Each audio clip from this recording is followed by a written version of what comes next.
Hi, friends. Today I am joined by Steph Jenkins from cheapskatecook.com, where she empowers us to save money and eat healthy. She shares recipes, grocery hacks, tutorials, and daily life motivation to guard our health and our budget. You can follow her on Instagram for real life silliness and practical inspiration. And I can speak personally, I enjoy following her there very much. And you can also go to her website and learn how you can feed a family of 4 real food for $60 a week. So we're going to be talking about all things food. But first, Steph, could you just tell us a little bit about yourself and your family and your kind of history with homeschooling? Okay, so me and homeschooling go way back. My parents were both educators, and when I was 4, my mom was like, "Hey, I heard about this weird thing, and I think I want to try it." And so I was actually homeschooled from the very beginning, and my husband was also through a homeschool thing. So homeschooling is kind of a big thing in our lives, and when it came to our own kids, it was a very natural decision. We both feel like we got a lot of really good opportunities and really good benefits from homeschooling, and we didn't really see any negatives in it. So it was just an easy decision for our kids, and we wanted to give them the same opportunities and maybe just a little bit more. So I'm also a second generation homeschooler, as is my husband. So I was homeschooled all the way through graduation, and my husband was homeschooled through 7th grade. And we have a similar experience. We kind of just assumed we both wanted to homeschool before we even had children. We both had very positive experiences. And it's really fun to take the second generation, not that you're changing everything from your own experience, but taking all the wonderful things that I loved about my own education and getting now to put my own kind of twist on it. So I would love Mhm. to hear from your perspective, how you and your family have grown and developed your homeschool as a family, and how that kind of second generation perspective, has that affected your homeschool at all? Yeah, I think it has, and the biggest way that I think that it affects my homeschooling methods and my approach to homeschooling is that I know that it works, and I'm not afraid of it. So, while I know a lot of first-time homeschooling families who didn't grow up in homeschooling, or even it's a very scary decision, and you can feel like you've got a lot on your shoulders, and you don't know how this all works, and I can tell you that it does work. My parents were first generation homeschoolers, and it does work. Your children will be smart. They will be, they will be, I don't know, what do you want to call it? Just good people, right?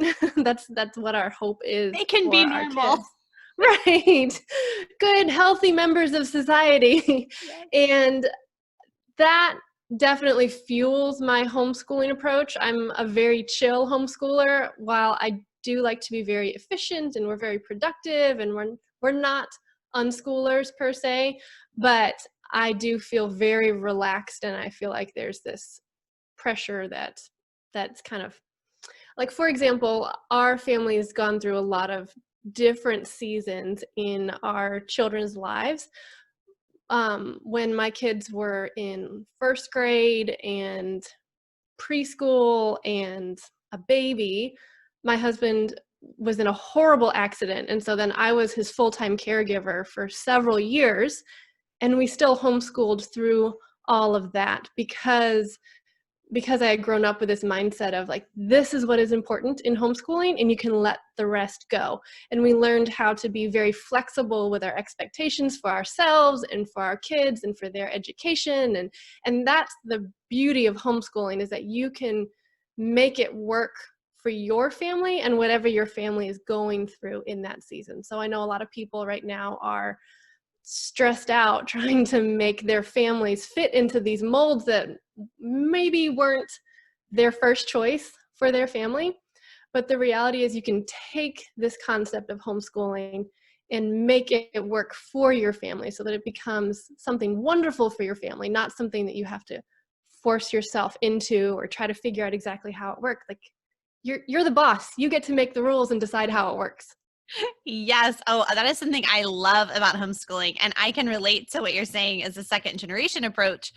I kind of grew up as a rebel. We were doing this crazy outside the box thing. And so now as a homeschool mom, I feel that same sense of freedom where I don't have to fit into a particular box, even a particular homeschool method box. Like I feel the freedom to do what's going to work best for our family, to take principles and then apply them in our own kind of unique way. And that's really fun. That's my favorite part of homeschooling, I think. Yeah, right. So many people ask us, well, all of them? Yes, all the homeschool approaches. Yeah, it just depends. I mean, which subject? Which month? Yes. Which year? Yeah. Well, you mentioned, there are a lot of families, I think, that are kind of suddenly and potentially unexpectedly, well, definitely unexpectedly, beginning homeschooling this fall. And over this spring, as there were all these families staying home full time with all the kids for the first time, one thing I saw a lot was, oh my goodness, these children are eating all the time. They're just always hungry.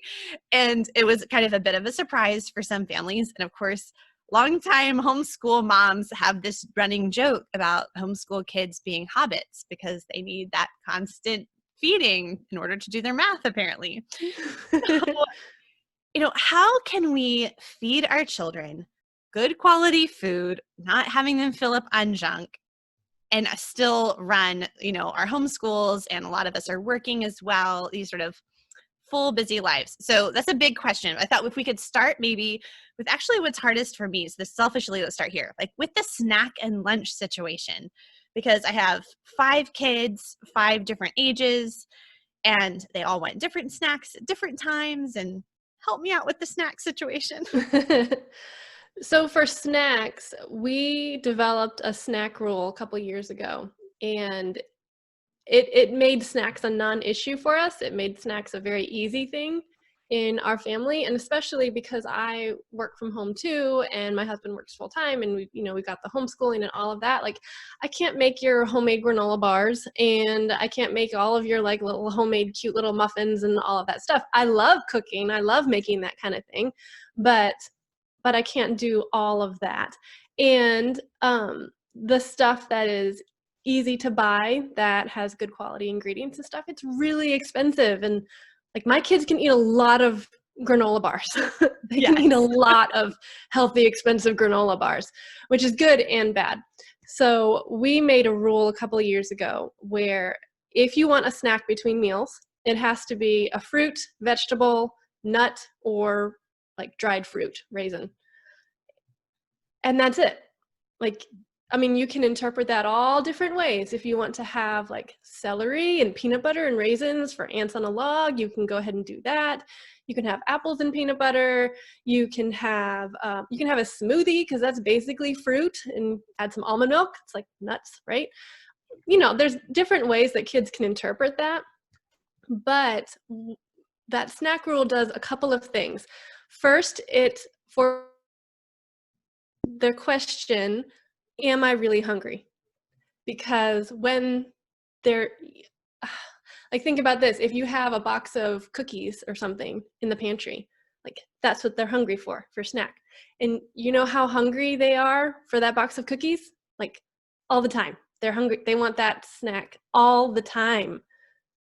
But if their snack choice is carrots, they're hungry for those a lot less. So you really have hungry food. Right, exactly. They have to ask themselves, am I really hungry for these carrots? Am I really hungry for this apple? And then, so you're doing 2 things. You are giving them good food because they're eating fruits, veggies, nuts, and raisins. And then you're also helping them listen to their bodies so they can decide, like, nah, I think I was just in the mood for the cookies, but we're going to have those later. So I'm not that hungry. I can wait until lunch. So that's how we approach snacks. Remind me how old your children are now. Is this the same kind of, so are they fixing these snacks themselves? They're able to get it all independently? Has that changed from when you needed to kind of help them?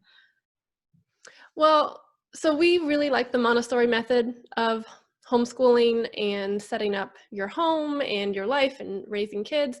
And that encourages independence in your kids. So right now my kids are 10, 9, and 5. So they are older and they are perfectly capable of making themselves a smoothie or slicing some vegetables or whatever. They can make their own snacks. But even when they were little, like 3, 5, 4, they knew where the apples were, they knew where the bananas were, they knew where the raisins were, and they could go and get those, and we made sure that those were nice, like on low shelves for them. And so they had access to them, and they could get them whenever they wanted. So there was that independence.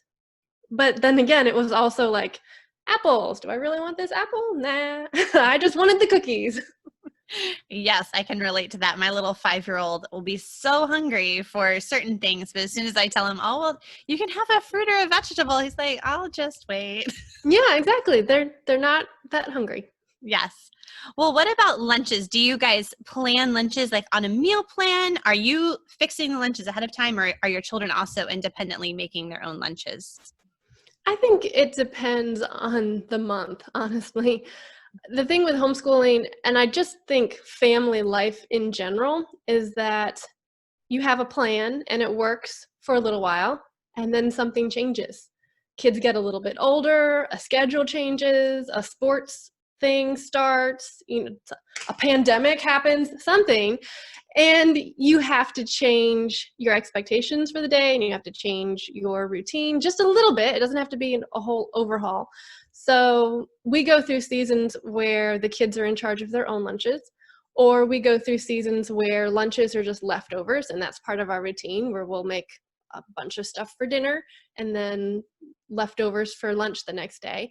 And right now we're going through this time where we have some restrictions and food allergies that we're going through, and so I'm preparing the meals, but we're using like the little meal prep containers, so it's almost like a little lunchbox for the kids, and we're just all working together to fill them up with whatever it is that we're eating that day, and then the kids can eat it, and when they're done, they're full, they just put the lid on it, put it in the fridge, and then when they're hungry later, for their snack, then they have lunch left over that they can go and grab.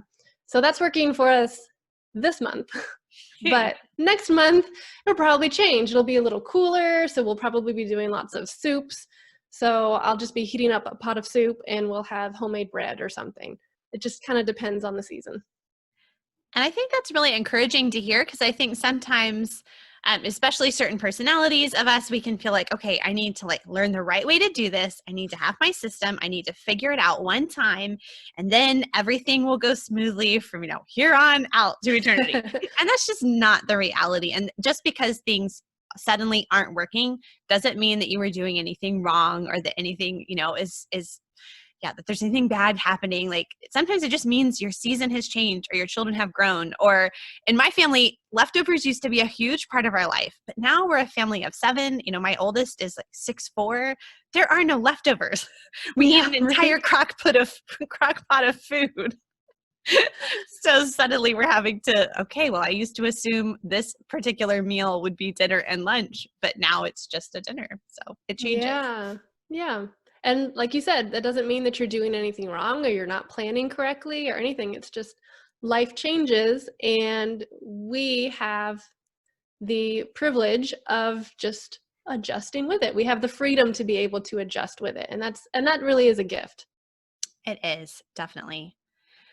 Well, I don't know about you, but by dinner time, I've had a full day of homeschooling and spending all this wonderful time with my children, whom I love. And, I'm working, and then it's time for dinner, and they have to eat every single night. I don't understand. I'm so over it. Right? Just take a day off. It'd be great.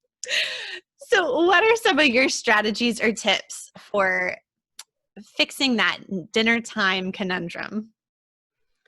So there are a couple of different things that we do. One of them is that we have dinner helpers, and that means that part of my kids' school chart, goal chart, whatever you want to call it, their list of things that they have to do, once a week, one of my kids is my dinner helper.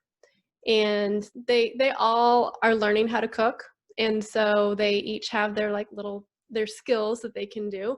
And so whoever is helping mom with dinner, then they come into the kitchen and they are chopping potatoes or mixing salad dressing or washing vegetables or whatever it is that I have to do. They get to be the assistant, right? Yay, life skills. Can mark that off on our homeschool chart. And then that helps us get like good food on the table, and it doesn't add, that much more to my plate. So it's kind of a win-win. The kids are getting good skills, and we get that one-on-one time together in the kitchen when no one else is around and it's just me and him. I have 3 boys, so it's always just me and him. and then that makes it a little more feasible. The other thing that we do is meal prepping. So we do meal prepping, and we do something called planned overs. Like you said, it's the leftovers. But what I'll do when I'm cooking like chicken, I won't just cook chicken for that night. I'll cook all of the chicken. And then that way I don't have to cook chicken 3 times in 1 week. It's just already made. And so we don't eat a whole lot of meat at our meals simply because that's not super budget friendly. And so we found different ways to find meals that we love as a family that make meat more of a side dish or a condiment or whatever you want to call it. And so a batch of chicken will last us a week or a week and a half. The most important thing, I think, is to find something that works for you, because we tend to overcomplicate menu planning.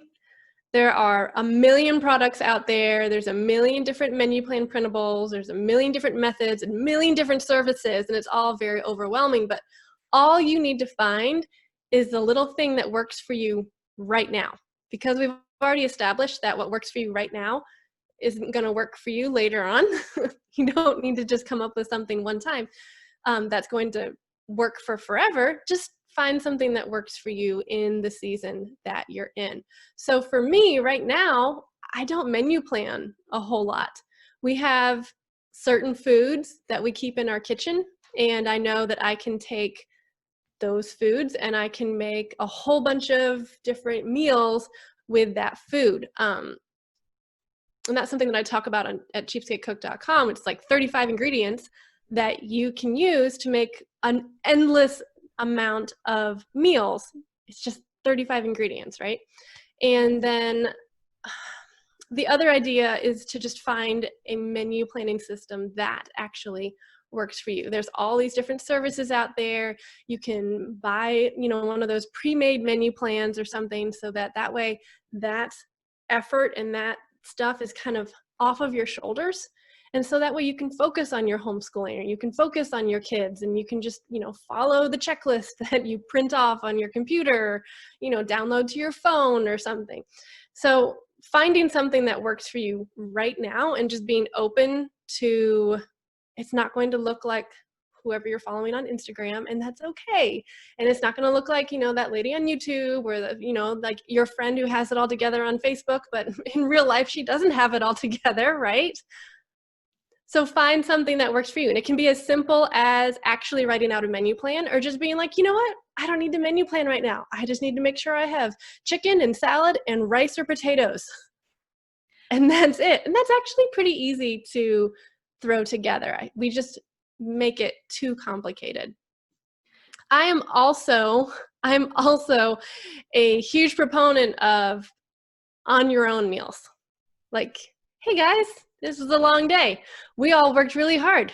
Eat whatever you want. We have cereal, we have ice cream, we have salad, we have, you can go ahead and make your own guidelines. You probably don't want them to eat ice cream, but we've done it before, and that's okay. One of the things that I have found very helpful is just thinking in terms of like some sort of protein and a grain and vegetable. And so I always keep bags of frozen soup veggies in the freezer, actually, because it's like already chopped up. It's carrots and corn and okra and potatoes and onions and peas and whatever else they put in there. And I can add those to just about anything and make a quick and easy dinner on those days where maybe the thing I thought I was going to do, I'm too tired or I don't feel like making it, or just to kind of know that I always have that around makes it easier at the end of a long day too. Yeah, I think the main thing is to not think about dinner at dinner time. Think about dinner in the morning. If you have a to-do list for that day, add dinner to your to-do list in the morning so that you're either taking something out to thaw, or you're checking whatever you've got left in the fridge or something like that, so that by lunchtime, it's in the crock pot, or it's on the stove, or it's, thawing on the counter or something like that. And that's going to go a long way towards helping you avoid drive-through or avoid that decision fatigue, because your energy levels are a lot higher in the morning than they are when you're hungry for dinner. Right. I mean, and dinner's coming every day, whether you're ready or not. So, well, I had another question kind of still related to this whole feeding our family thing. A lot of us face budgetary constraints, maybe most of us, and we want to be able to feed our families nutritious, whole foods that we make at home without breaking the bank. So what are some strategies where we can still eat healthfully on a budget? So yeah, that's a really good question. And the reality is that we want to eat healthy and we want to save money. And we don't always know how to do those things at the same time. In fact, they can feel like complete opposites. But there are 3 things that you have to be willing to do if you want to save money and eat healthy at the same time. And the first is to be flexible. Because however you're eating now, whether it's not helping you eat healthy or it is not helping you save money, you're going to have to change that a little bit.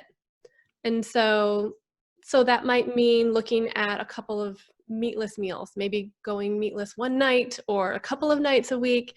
That might mean not eating your kid's favorite food all the time, or that might mean being willing to, I don't know, just change up what you're making, because what we're doing right now isn't getting us where we want to go down the road. And sometimes, especially I feel like in America, we're so used to just being able to do whatever we want and whatever we feel like doing, that, if you're trying to eat healthy, that means you're not going to be eating all the things that we really want. Because I really want to eat pizza every single night. You know what I mean? Yeah, like that's what I want to do. But I also have the responsibility of caring for my body and my family's bodies. And so I'm not going to do that. And then we have our budget and we want to save money. And I would love to eat steak, you know what I mean? And I would love to get delivery pizza or whatever, but we're going to have to be flexible. And so adjusting our expectations for what our meals are going to look like will go a long way. And we can get practical and say, well, make, beans and rice, or learn to eat less meat at your meals, or just limit your meat to 1 time a day. And there's very practical tips that will go a long way towards helping you save money and eat healthy at the same time. But the core of them is to be flexible and to learning what you can make with what you already have. So a lot of us waste a lot of food. I mean, a lot of food goes to waste in the fridge, just leftovers that nobody ate, or that one thing that we bought on a whim and then we put the rest of it in the fridge and then it just dies in the back of the fridge somewhere, or vegetables that we thought we were going to eat this week. And so we put them in the drawer and then the next thing we know, they're all slimy and gross. And so sometimes you just have to get really creative to use what you have so that you're avoiding that food waste. Because if you think about it, the food that goes bad in our fridge, it's just your money that's sitting there rotting in your fridge. And you might as well just, throw a couple dollar bills into the garbage disposal and save the hassle of going to the grocery store, right? That's what we're doing. And so somebody challenged me once a long time ago, and they said, if you are consistently throwing food away, your grocery budget is probably too big, because you're not feeling the squeeze of, oh, I should do something with this because I'm out of grocery money, or because you're feeling like, I can just we'll just let it rot. Yeah. And that's your money. You deserve to keep that money or to put it towards what you really care about. So you want to be flexible, you want to learn how to get creative, and then you have to be willing to try new things. And that can be being willing to learn how to cook dry beans. Lots of people are overwhelmed by that idea, but they're so easy, like so easy and so delicious. And so if you're just willing to learn just a couple of little skills, it can go a long way to saving you money. I love that. I think it's just taking, instead of it being like, okay, here's my list of 5 things you need to do to save money. Instead, you're really talking about a mindset shift where you're talking about being flexible and being willing to learn new things. I think so often we're looking for the checklist or the quick and easy fix or the 5 rules to follow. And a lot of times it's just really changing the way we're thinking about our own life, or the way that we just have gotten in ruts and patterns of behavior without actually being purposeful about it. So yeah. And I love checklists and I love practical to-dos and stuff. I have a whole website full of them. Yeah. But when it really comes down to it, they all center on those 3 things. So sometimes it's a matter of keeping it really simple and just finding the meals that your family likes that are budget friendly and that you can kind of fit into your routine. Or sometimes you just need to have someone else do the thinking for you. And so there are a ton of menu planning services out there. And on my website, I actually have a budget friendly real food menu plan that gives you a grocery list and the exact recipes that you can make every day. And it takes into account like gluten and dairy allergies, because we dealt with those for a long time. And it's so hard to find budget friendly stuff that just budget friendly menu plans that handle that. And so our budget friendly menu plan is all about just helping you eat healthy and save money, and also avoiding that decision fatigue, trying to figure out exactly what recipes are going to work that help you save money and eat healthy. Here they are. You just print the paper and you can just make it, and all the thinking's done for you. Oh, I love that. So often I just need someone else to do the thinking. I can do the nitty gritty, but someone else, please take away the decision fatigue. Right. Yeah. So start with the mindset shift here in this episode, and then head over to cheapskatecook.com for all the practical, fantastic, helpful resources over there. Yes. Well, before we close, I'm asking all of my guests this fall the same question, and I would love to hear what you are reading lately. Oh, yay. Because you just assume homeschool moms love to read, right? I mean, it doesn't have to be good, like profound literature or something. I have no expectations. It can be like, I'm reading Twitter. Right. Wow. I'm really lucky because I'm reading some smart stuff right now. I actually brought them down because I wanted to show you. I'm reading this book, Salt, Fat, Acid, Heat by Sami Nosrat.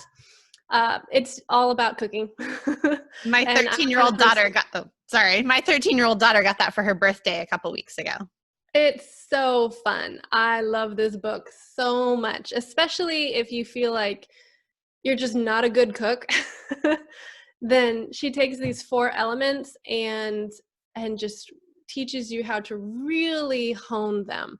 So I love cooking, and I don't know, if you weren't someone who loved cooking, I don't know if this would be something that you'd enjoy reading.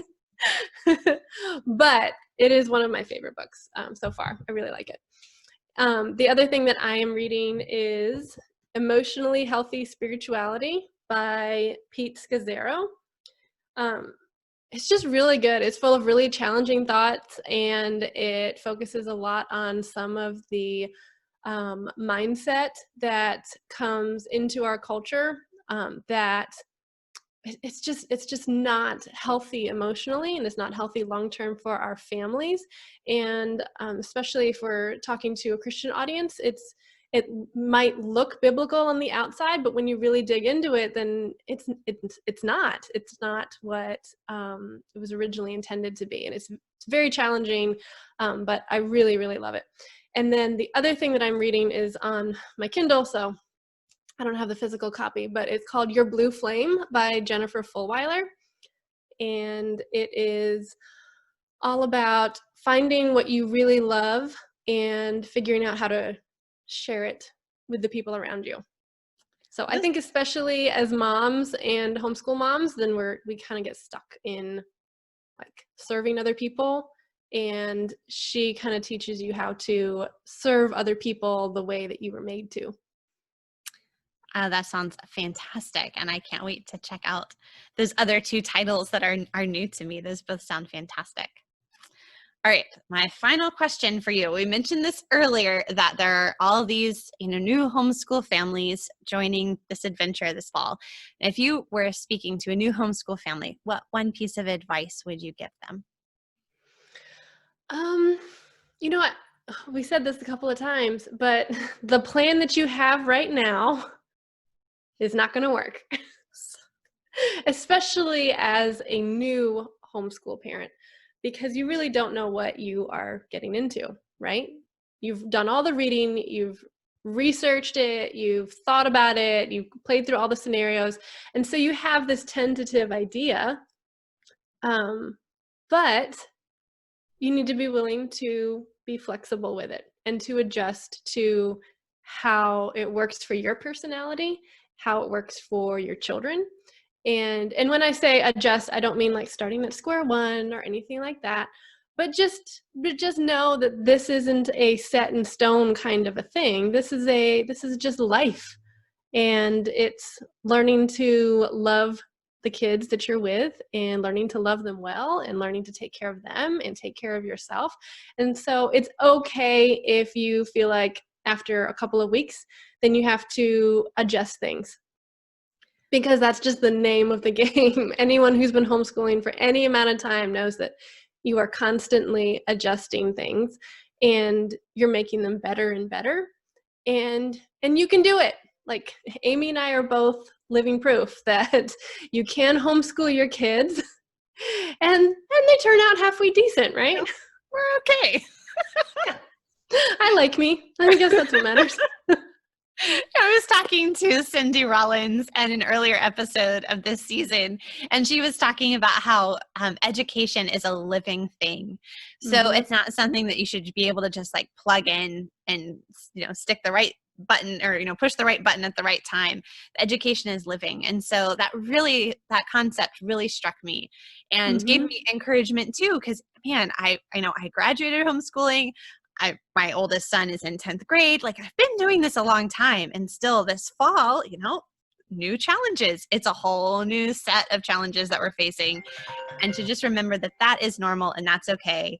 To continue persevering in that living education and see where Absolutely.